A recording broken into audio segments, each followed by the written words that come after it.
នេះជាបទដង្ហែមេត្តាបិតាទៅកាន់បុស្បុកកូនសូមអោនកាយថ្វាយវន្ទីលើកហាត់ទាំងពីរបន្ទន់ប្រានបង្គំបាទីព្រះខ្សែមខ្សានទងខុសប៉ុនម៉ានេសូមប្រណី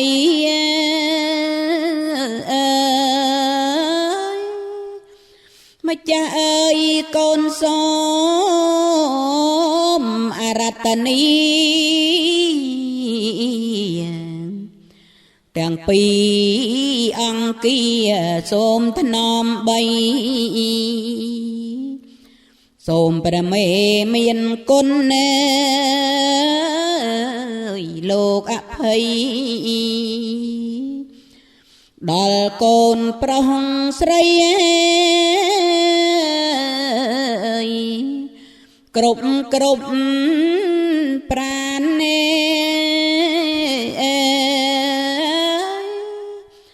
ពេលនេះកូនសូមដង្ហែព្រះហែចេញពីផ្ទះកាន់បោះសិបុកកំរាលវិសេស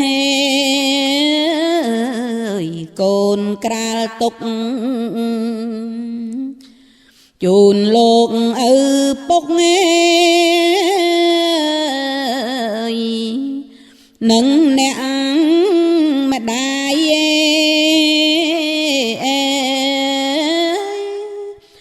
សគុណវិរីមានក្លិនក្រអូបដៃកូនលើកមកជំរះកាយបំបត្តិអសោចញែមិនទិលព្រះលើកដៃសំពះសុំខមា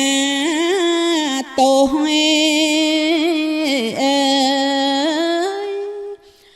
រីឯបាបកម្មដែលកូនមាន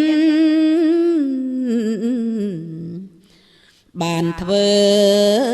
បំពេញមានប្រាកដដោយបញ្ញកម្មនេះតាមបទ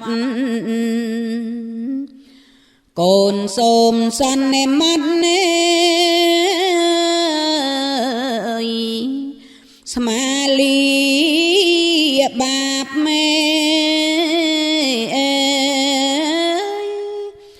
ផូនតោទេវសង្ឃាយោទេវតាចុះមកជុំត្រៀបត្រាប្រកាសអញ្ជើញអស់ទេវតា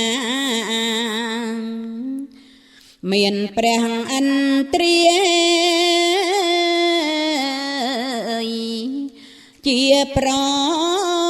ធាន